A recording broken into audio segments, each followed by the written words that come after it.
Okay. I want to talk as we get closer to Matan Torah. I want to speak tonight about a fundamental about us getting the Torah from HaKadosh Baruch Hu, our relationship with HaKadosh Baruch Hu, and how that teaches us about our relationships with our parents, with our children, with our spouses, with our friends, with each other, because there's a certain hashkafa of relationships that HaKadosh Baruch Hu teaches us by example, by the relationships, the way that HaKadosh Baruch Hu designs and teaches us how to have a relationship with Him. So, a few examples. It's fascinating that the Maimid of Maimid Har Sinai, the event of receiving the Torah in Har Sinai, is to us the greatest, the single greatest expression of HaKadosh Baruch Hu's love. There's not a human being that ever received more love from HaKadosh Baruch Hu than we received when HaKadosh Baruch Hu gave us the Torah. When Hashem gave us the Torah, He gave us His essence. He gave us His everything. He connected with us in the deepest way that HaKadosh Baruch Hu could connect with a human being. That's why in davening, when we daven to Hashem that we should understand the Torah, that tefillah takes place. And the only bracha that's called Ahava Rabbah, or Ahavas Olam, because HaKadosh Baruch Hu giving us the Torah was everything. There's no expression of love. There doesn't exist in the universe an expression of love that's more loving than when HaKadosh Baruch Hu gave us the Torah. Everyone knows the famous Rashi Tevos, that the Aseres HaDibros begins with the word Anoichi, and Chazal tell us Anoichi, Aleph, Nun, Chaf, Yud, stands for Anon, Nafshis, Ksavis, Yahavis. That I, Hashem says, my nefesh, I wrote it down and I gave it. So I think we can agree on that Maimid Har Sinai is the greatest expression of love. So it must have been a very loving Maimid then. Probably a lot of guitars, a lot of going like this. Is that what Maimid Har Sinai was like? Kumbaya. Yeah. Is that what it was like? Absolutely not. Maimid Har Sinai, there were aspects of it that were frightening. There was a koil shofar, hoylech v'chazek. There was a sense of tremendous yira by Har Sinai. The Sfarim say, Eretz, there's a pasuk that says, Eretz yara v'shakata. The land feared and then was silent. In other words, first there was a yira, a pachad. HaKadosh Baruch Hu was revealing Himself to His people. It was a frightening moment. It was so frightening that when Hashem said, Anoichi, we died. And then when He said, Hashem, we died again. We died again. So, to me, that's something that we need to think about. How do we put that together in our minds, that the moment of greatest love, there is no moment of history where there's more of a shefa of love coming down on a human being than when we stood by Har Sinai, and yet it was a moment of yira. There was yira and ahava. And the truth is that moment ended up being a dogma for us of our entire relationship with Hashem. That our relationship with Hashem involves Ava and Yira. And when we say Ava, we mean Ava. To love Hashem, ve'ohavta es Hashem Elokecha, b'chol levavcha, u'b'chol nafshecha, u'b'chol me'oidecha. That loving Hashem is an absolute. It fills me completely. It's just an incredible, nourishing Ava. And that's the Hashem I'm supposed to have Yira from? It feels like it takes away from the Ava. Yira means to stand apart, to stand in awe, in fear, to hesitate, to be a little bit trembling. In All for the Boss, Racham Hashem described how Rav Baruch Ber, when he was in her house, how she watched him make a bracha, and he would tremble, till he said Baruch. He was trembling in front of Hashem. He didn't think Hashem loved him. Where was the love in that moment? And you see from here an important yesod that's lost on us because we live in a world that has a hard time holding on to two feelings at the same time. It's a limitation that our world has, that we as Yidden would be beneficial for us to learn to transcend that. That there's such a thing, and by Yidden it's not a stira. There's such a thing as feeling Ava and Yira at the same time. And it's not just that there's such a thing, but it adds to the relationship. It adds to the relationship. I'll give you an example. On the happiest day of the year, in the Yomim Tovim, at least the Doiraisa Yomim Tovim, the happiest day of the year is Shmini Atzeres. Right? Rosh Hashanah, Yom Kippur, Sukkot, Pesach, Shavuos. The day that it says V'hayisa Ach Someach is Shmini Atzeres. Okay? V'samachta V'hayisa Ach Someach.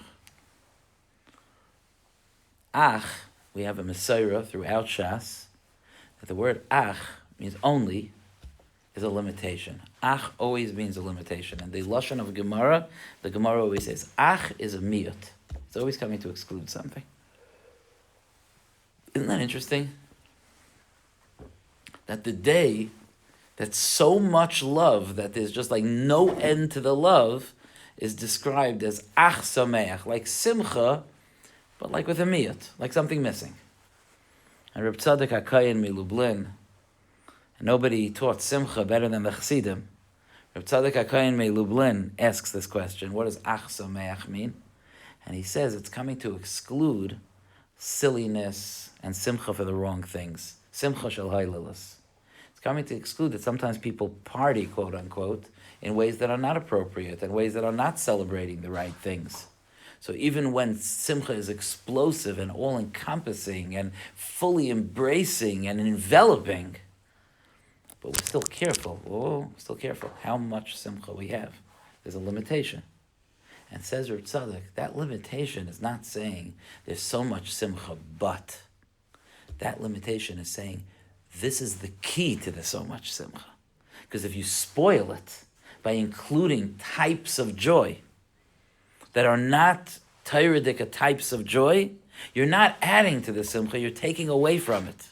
So the Ach Sameach, the limitation on the Simcha, increases the Simcha. Sometimes you have to limit something to make it more profound. You know, you have an anniversary dinner and you tell your husband we're going out, we're going to sit and eat and have a very special dinner, and then you invite your 5 best friends to come along. The adding did not add, right? I don't have to explain, right? The adding did not add to the dinner, it took away. When it comes to Simcha with HaKadosh Baruch Hu, adding subtracts. Kol hamoisif goireya. And sometimes the fullness of something is by holding back. When it comes to having Yira from HaKadosh Baruch Hu, certainly that's the case. Because the sense of being loved by Hashem, the way the Mesilas Yesharim describes it, the sense of being loved by Hashem increases. The beginning of Parak Yotes, the Mesilas Yesharim describes this so beautifully. He says it increases when you realize how great of a Hashem loves you. You know, to be loved by a nobody feels nice. To be loved by the creator of the world, that's pretty incredible. So the more that a person recognizes the greatness of the one that loves them, the greater the love, and then the more that a person realizes the greatness of the one that loves them, the greater the awe. And that's something that comes together. And as we continue to realize Hashem's greatness, we feel tremendous awe, but tremendous love. Because we can't even imagine Hashem's greatness, but if we could imagine even more greatness, then the awe expands, but so does the love. And still he loves me, and he chose me, and he wants me, and he takes care of me, and he sends me his brachas, and he listens to my tefillos. Such a great Hashem listens to my tefillos, the love increases. And the more the awe increases, not the less love there is, the more love there is. That's the way it is with Avodas Hashem. And by Har Sinai, it was the same thing. The greatness of the Maimid that HaKadosh Baruch Hu shared his Torah with us I'm sure I told you this at different times. One of my most life-changing tidbit conversations, and I used to walk my Rosh Hashiva home from davening, so we used to always, try to, ask him questions and talk to him about different things. And I had many, many, many dozens of mini conversations with him, just walking from the yeshiva to his apartment, up the steps to the second floor where I lived, and then he wouldn't let me follow him up to the fourth floor where he lived. And one time I asked him about a Rashi in Parshas V'zos HaBracha, where Rashi says that HaKadosh Baruch Hu, Rashi is medayik from a pasuk, that HaKadosh Baruch Hu, there were tens of thousands of malachim by Maimed Har Sinai. We know this, by the way, and it's coming up, because the Klal Yisrael saw the malachim, and they saw that the malachim stood with flags. And we had flags in the Midbar, because Klal Yisrael saw that the malachim had flags, and they also wanted flags. What the significance of flags is, we'll talk about in a few weeks, but they saw that there were tens of thousands of Klal Yisrael, a very high madrega by then, and they saw the malachim. And it says that HaKadosh Baruch Hu did not bring all of his malachim. He brought a sampling of malachim. V'asa mei revavos kodesh, v'loi kol revavos. He brought some of his tens of thousands of malachim. Why? Why didn't he bring all? So Rashi says that this is anvisanusay shel HaKadosh Baruch Hu, the humility of Hashem. Hashem was such an anav, he could have brought all of his malachim, but he only brought some of his malachim. How do you feel about that? Make sense? Why not?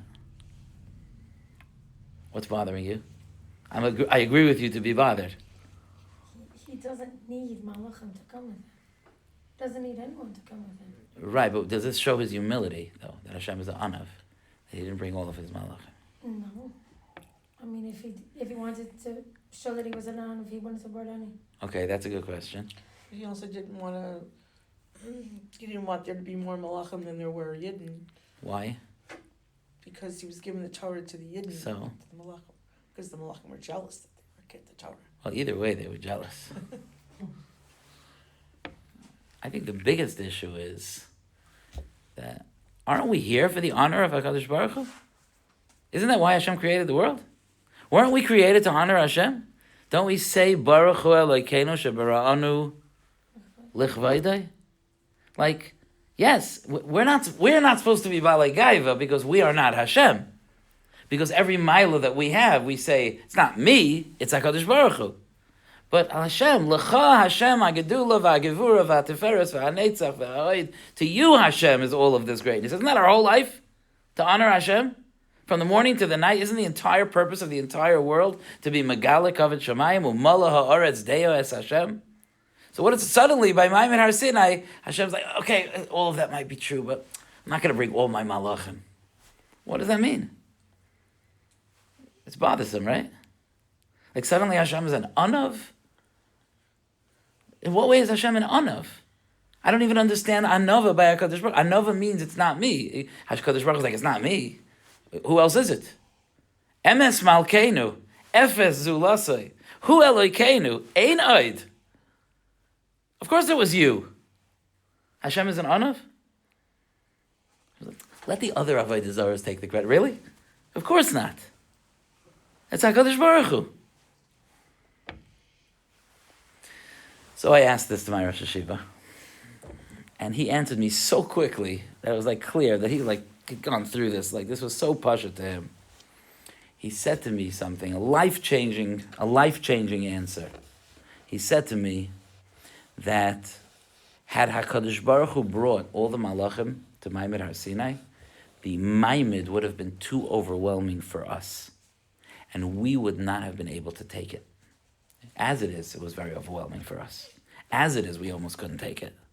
But if HaKadosh Baruch Hu had revealed his true kavod, we're not big enough to be able to receive that kind of kavod. He said the humility of HaKadosh Baruch Hu is that he sacrificed his kavod so we could have the Torah. Isn't that incredible? And the truth is that this is not just true then. I'm talking to you about Divrei Torah, right? It's Hashem's Torah that we're talking about. Pretty amazing. We are talking now Our conversation is Hashem's Torah, right? You think that I understand it properly? The way Hashem means it? Do I understand it like the way Hashem intends it? Do you understand it the way Hashem intends it? Isn't it a humility from HaKadosh Baruch Hu that He lets us talk about His Torah, and He lets us learn it, and talk about it, and say it, and repeat it, and enjoy it, and grow from it? His Torah, His nefesh, His essence, His everything, His deepest secret, His greatest love. He just says, here, it's yours, and you could learn it, and be mechadish, and build on it, and tell stories about it, and connect with it, and grow from it. That's a humility, mitzad HaKadosh Baruch Hu, that He allows us. The Torah is fire. I want to tell you something. I just told you a Rashi. It's important to know this. We should both be dead. Okay? Because when the Kohen Gadol went into the Kodesh HaKadoshim, many times he died from the Kedusha, right? You know that. And the Kodesh HaKadoshim is not as holy as words of Torah. Do you know that? Words of Torah are holier than the Kodesh HaKadoshim. It's Chazal. Yikarahi mipninem, mikohen gadol hanichnas lefnai v'lefnem. Why are we alive? Because Hashem is humble. Because Hashem says, I know my Torah is fire, but I love you, my children, and I want you to learn my Torah. I'm going to allow you to learn it, even though it's fire, but I'm going to protect you from the fire. It's amazing. That's the humility of HaKadosh Baruch Hu. Am v'sanusa shel HaKadosh Baruch Hu. HaKadosh Baruch Hu shows up to give us the Torah. So incredible that He's sharing it with us. The awe that we have from the revelation of Har Sinai, okay, couldn't be bigger, we wouldn't have been able to take more, but what we did see was so great that we just feel more loved by HaKadosh Baruch Hu. Had HaKadosh Baruch Hu said, grab a guitar, we're going to sing, Shefchi Kamai, everyone's going to enjoy singing together, we'll roast marshmallows, and then I'll give you the Torah, it'll be a warm, mushy moment. We would have been missing the extent of Hashem's love. Because the whole greatness of Hashem's love is that Hashem, who's so shockingly, incredibly great, gave us a Torah that's so shockingly, incredibly holy, and He gave it to us. That's amazing. Hashem chose us to give us this Torah. It's incredible.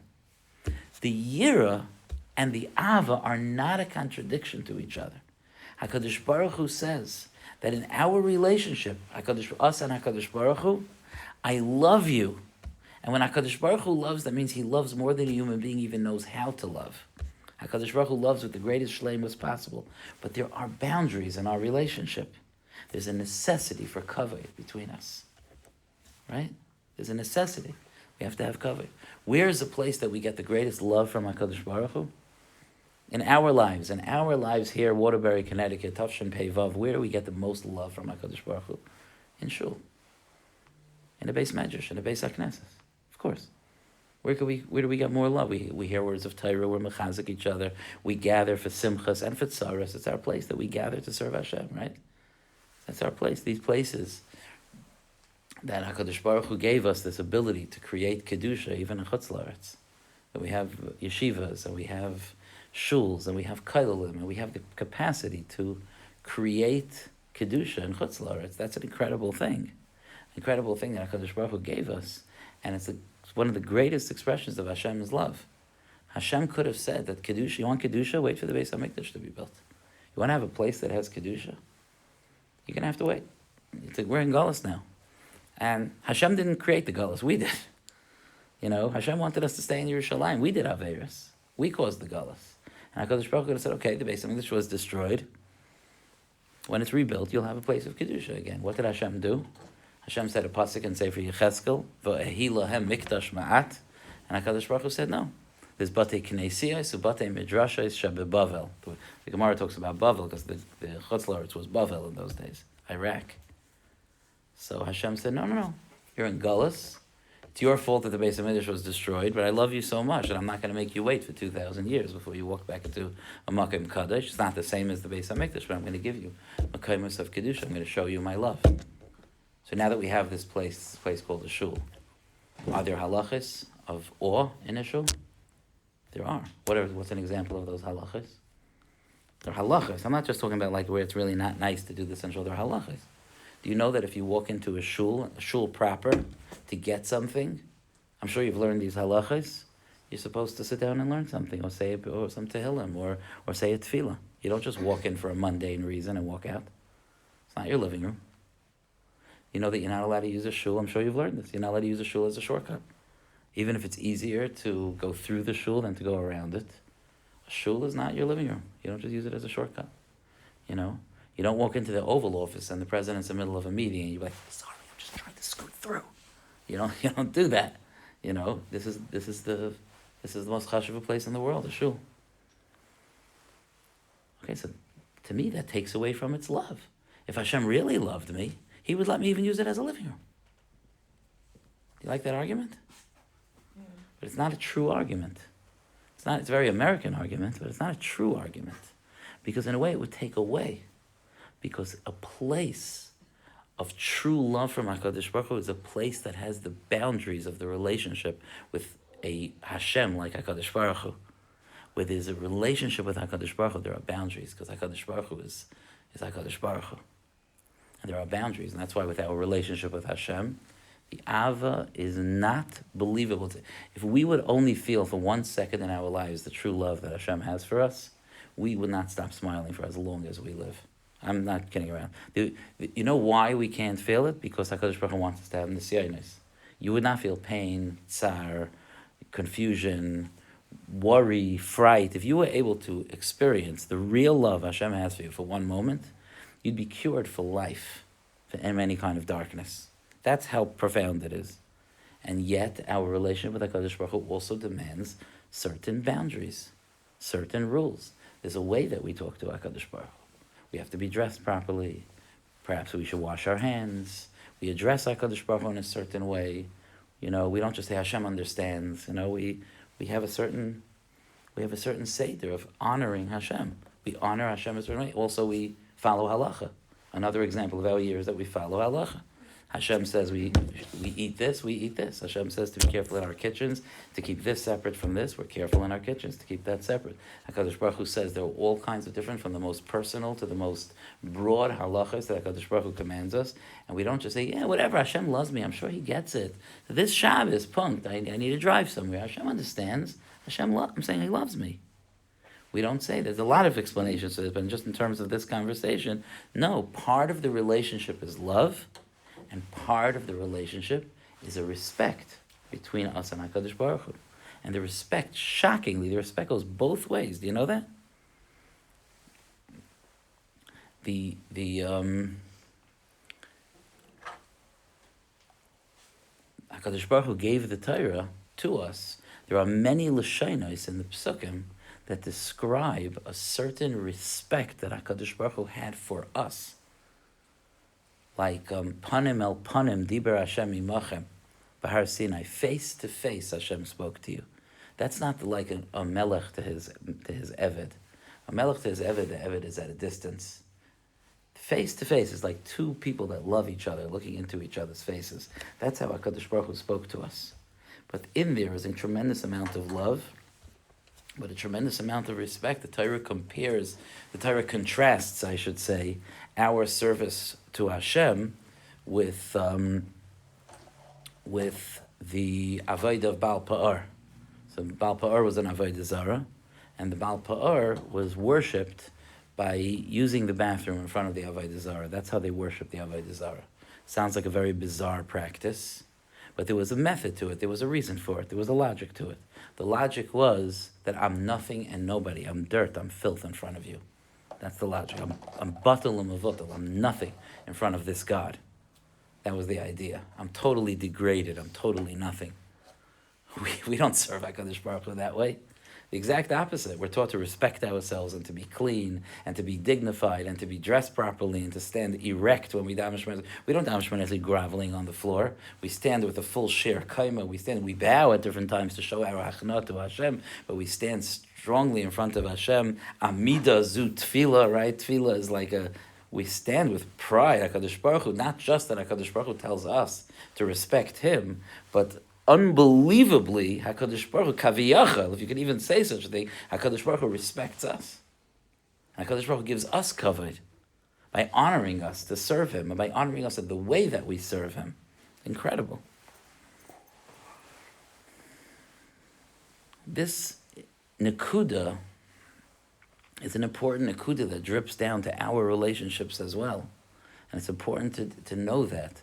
It's a fallacy in the world that we live in that loving relationships don't have kavod, and that kavod relationships don't have love. That's a fallacy in the world, and we have to think about that.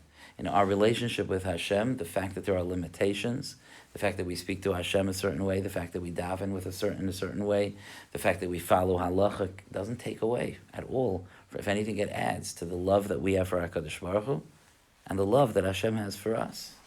But it's true also with parents and children. There's like a trend today a little bit, like if I have to show my children I love them, so then I don't have any boundaries.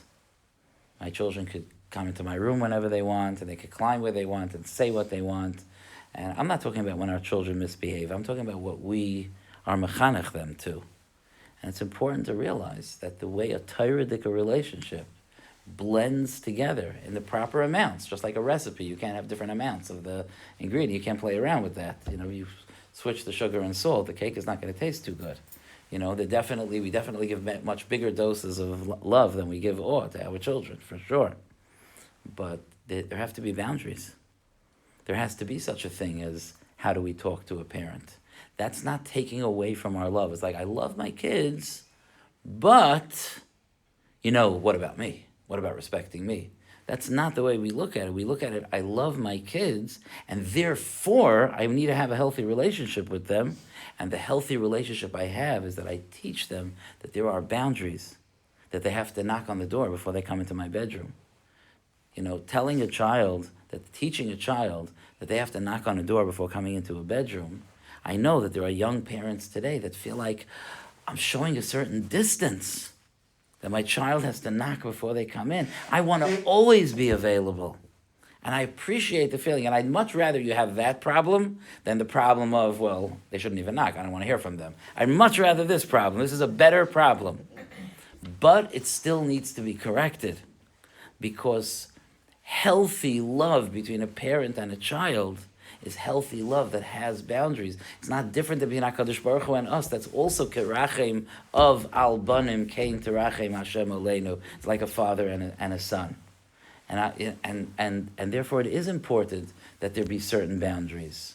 Now, does that mean that we should always be oimid on our kavod, and our kavod is the most important thing? I happen to know, I'm 99% sure that I'm accurate about this, that the Chafetz Chaim, one of the Chafetz Chaim's children, wrote a little appreciation of the Chafetz Chaim, and he wrote that the Chafetz Chaim himself was never makbid, like about sitting in his chair to his own children. The Chafetz Chaim let his kid sit in his chair. And I seem to remember such a nusach that when the Chafetz Chaim was sitting in his chair, his kids would climb all over him. And I love that. And that's great. That's Ava. That's boundless Ava. That's great. But there's still, in our circles, Baruch Hashem, we've still maintained, in Halavai Viter, that we don't call our parents by their names, which the Kayish world seems to be throwing out the window. Somehow it's not a good boundary that we don't call our parents by their names. If I love my parents and my children love me, so then, come on, we're all equals. Let them call me by my name. No, you're taking away. You're not adding to the love. You're taking away. Go check. They're not. It's not working out so well. That doesn't add to the love. Where there are boundaries, love flourishes. V'hayisa ach sameach. Where there are boundaries, that's where love flourishes. There need to be boundaries. We don't talk that way to a mother. There needs to be an understanding in the house that we don't talk that way to a mother. Of course, all of us have our kids that are feistier than others and that struggle more than others. I'm not saying, and therefore we, that it passels anytime something's happening that's off the. I'm talking about what the tzura is that we are aiming for, and the tzura that we're aiming for is that there's something. It's interesting. Certain things just disappeared over the last generation.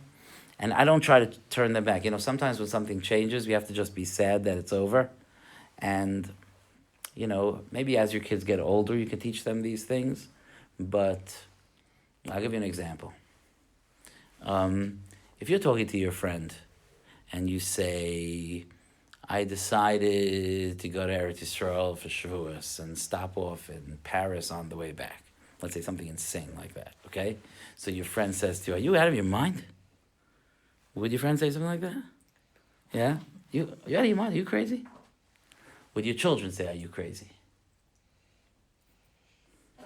They'd say, when are you going to bring me back? I don't know. I'm pretty sure it's universal that when I was a kid, I'm pretty sure that there was no such a thing. You don't say, are you crazy to your parents? You don't say, even though I don't mean, are you crazy? You just don't, it's just not, that's not a phrase that you say to your parents. It's not a respectful phrase. Even with a very loving, easy thing, and we're laughing and joking, you go, are you crazy? No, not to I'll say it to my brother. I'll say it to my sister. I'm not saying it to my father. And even till today, when I talk to my father, I would never say, are you out of your mind? Never. It wouldn't even occur to me to talk that way. I would say, I'm so surprised. That's the most I would do. Like, really, you did that? I don't speak to my father in third person. I don't do any of those things. But I would not say, are you crazy? Would you say to your parents, are you crazy? What? No, but my kids would say. Yeah. Something changed in this generation. I'm telling you, something changed. Something changed. Something changed. There's something wrong with you. Even phrases like that. Like, kids, I don't know, maybe we caused it a little bit. Maybe we were a little bit too liberal. I don't know what it is. Maybe it's just the generation. I don't know. And we have to be careful because we can't be over makbid. There is such a thing as being makir, a generational shift. There is such a thing. And maybe on some level there were levels of yira in the generation before that weren't healthy. It's possible. I don't know. But to have boundaries, to have a sense, you're talking to your mother. How do you talk when you talk to your mother? You're talking to your mother. You talk a certain way. I don't know, did you grow up this way? Like not to say she about your mother? To say mom, you don't say she. Right? Remember that? Yeah, my mom, my ima. Yeah. Like, she told me to. We didn't talk that way. No? Am I making sense? I don't know, do our kids know that? No. Something got lost in the generation, no? Something got lost. Something got lost. Now, there is a certain mila that happened also, that our children are more expressive and more honest and more straightforward. There's a certain... would you agree with me to say that our children are more honest with us than we were with our parents? Unquestionable, right? It's unquestionable. Unquestionable that our children are more honest with us. Whether we like it that way, that's not always so simple, but they're certainly more honest, more open, and do we want that? In terms of the honesty and opening their hearts, yeah, we're very grateful for that shift in the generation. Do those things come hand in hand? Maybe a little. So that's why I'm saying we have to handle with care. You put your fist down and start making these harsh boundaries with your children. Maybe we lose the advantage of our generation that our children will say to us, I think you made a mistake raising me. I don't know, I've gotten that, there's, we get commentary, no? Maybe some of you don't have children old enough yet to give the full commentary. Just wait, it's coming, We get commentary, from our children, One of my kids was like, you raised me almost 100% right. What? That's pretty impressive. Yeah. Room for improvement. Yeah. I think I've been downgraded since then, but even that was like, what? And what? I'm just trying to imagine saying that to my parents. Like, you raised me almost right. We never spoke to our parents about how they raised us. It never occurred to us to have that conversation. So there is something that there's a mila in today's generation. Our children are talking, they're communicating, they want to hear. There is a mila. But there does need to remain some boundaries. There needs to remain some boundaries. I like the knock on the door, because the knock on the door, besides for the fact that it's healthy for a couple to have their own place and so on and so forth, but the knock on the door is a certain, like, this is the mother. I'm respecting her space. But I want to say that the same thing goes the other way around. There are parents that don't respect their children's boundaries. Like, for example, unless you are chayshish for something dangerous, it is not appropriate to read your children's diaries. It's not appropriate. Now, sometimes we worry. Sometimes the child's behavior changed, or there's some reason to worry. I'm not saying there aren't hayra'is shah. If a child has a private drawer and doesn't want us going into that drawer, we may not go into that drawer. I heard a story recently about a kid that keeps money in an envelope in his house, and his mother keeps taking the money to pay the cleaning lady. You're not allowed to take your kid's money. Now, if you want to know if legally, halachically, you're allowed to, is it really his? Maybe it's really your husband's. Discuss that with Rabbi Sonnenschein, okay? But I'm telling you from a chinuch perspective, okay? You're not allowed to take them. A child has their money in an envelope or a wallet in a drawer. That's their money. Now, if you have an arrangement with them, which we've had many times because cash is not easy to come by in today's generation, who has cash? So your son knows that you're going to leave a little note in his wallet with how much you owe him, and you're going to pay him back, and he trusts you, and you've paid him back before, or her. Okay, I hear that. But they need to be respected. I went into your drawer and I took your money. Who do you think you are? I'm the mother. No, that does not give you a right to invade your child's privacy or take her things. It doesn't give you a right. There's a certain respect. We respect our children's boundaries unless we absolutely have to, we do not criticize our children in front of their friends. We respect them. That's how we show our children respect. Because HaKadosh Baruch Hu showed us respect. So the model of the relationship from HaKadosh Baruch Hu is that respect goes both ways. We respect our children by not criticizing them by not embarrassing them in front of their friends, by not having them hear us complain about them to our sister on the phone. It's not easy, but we respect them. We respect their privacy. We respect their privacy also when we have a child who's a little bit older and still wets their bed, which is very prevalent today. Not 100% sure why, but it's very prevalent today. And we don't tell anyone. We don't tell anyone because it's degrading for our child. And we respect them by respecting their privacy. I don't mean a teacher, a rav, a therapist. Of course, and our children, without realizing it, but they trust us to tell those people. But we don't sit on the couch with our relatives over, Shabbos, away, and complain to our families about our child that wets his bed. And God forbid he should walk by and hear his parents talking about that. We don't do it. That's how we respect our children. We respect our children's bodies. That's another thing. We respect them, both in terms of respecting them to knock on their doors. They also have a right to their privacy. Now again, when children are playing together in today's day and age, we have to have hashgacha over them, and too much privacy for children could be dangerous. Yeah, of course that has to be balanced.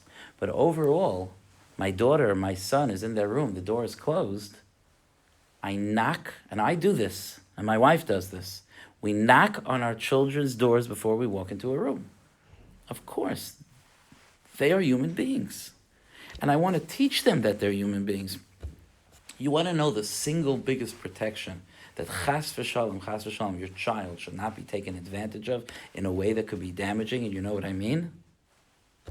Is to teach them to respect themselves. If they respect themselves, they will know when something is off. If they've been disrespected, they may not chap. I knock before I walk into.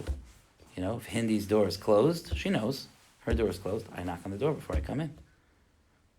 I'm super, super close to her, but she knows. She knows she has her privacy. And I could tell from her body language that she feels totally comfortable.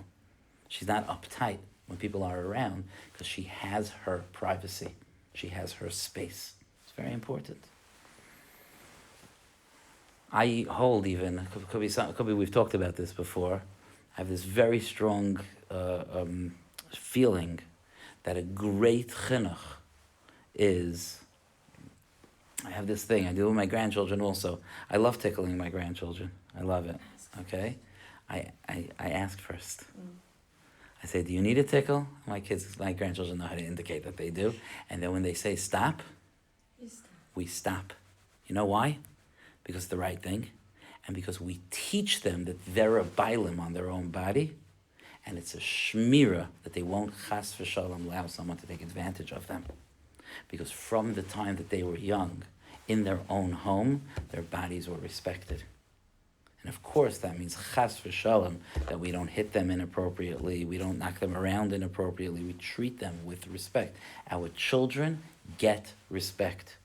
And perhaps it comes together, being able to make boundaries about how they treat us. But deep down, subconsciously, they know that they are also treated with respect. There are also things we won't say to them. We will say, "Are you crazy?"